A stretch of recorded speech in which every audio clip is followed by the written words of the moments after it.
குறிப்பிலக்கணத்துல ஒரு சொல்ல நீங்க பிரிக்கிறதுக்கு முன்னாடி அந்த சொல்லின் விகுதியான இறுதிய பாருங்க. இந்த இறுதி பாத்தீங்கன்னா நமக்கு ரான், டான், தான், நான் என்று முடிஞ்சதுன்னா இந்த இத்து, இட்டு, இரு, இன்னு என்கின்ற இறந்த காலத்தை சுற்றுகின்ற இடைநிலையோட சேர்ந்து வந்த விகுதி என்பதை நீங்க முடிவு செய்யலாம்.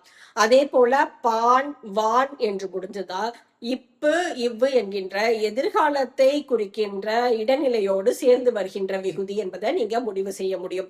அதே போல கிரான், கின்றான், ஆன், இன்றான் என்று முடிஞ்சதுன்னா அது நிகழ்காலத்தை சுட்டுகின்ற கிரு, கின்று, ஆன், இன்று என்ற உறுப்புகளோடு சேர்ந்து இடைநிலையோட சேர்ந்து வந்த விகுதி இது நிகழ்காலத்தை சுட்டுது என்பதை நீங்க முடிவு செய்யலாம்.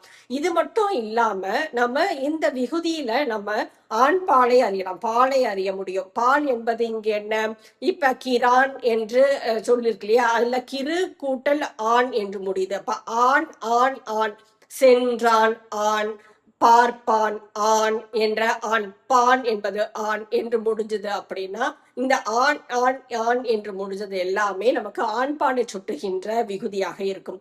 ஆள் என்று முடிஞ்சதுன்னா அது பெண் பாலை சுட்டும். ஆர் என்பது பலர்பாலை சுட்டும்.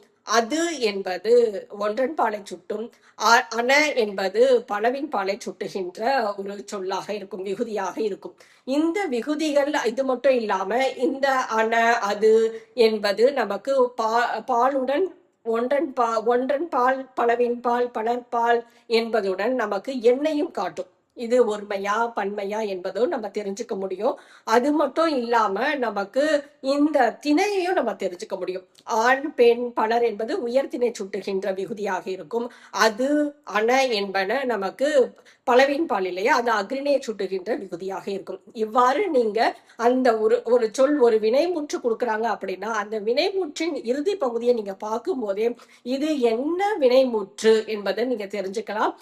இறந்த காலத்தை சுட்டும் நமக்கு இடைநிலையோடு சேர்ந்து வந்த விகுதியா, எதிர்காலத்தை சுட்டும் இடைநிலையோடு சேர்ந்து வந்த விகுதியா, அல்லது நிகழ்காலத்தை குறிக்கின்ற இடைநிலையை சேர்ந்து வந்த விகுதியா என்பதை இதை வச்சு நீங்க தெரிஞ்சுக்க முடியும்.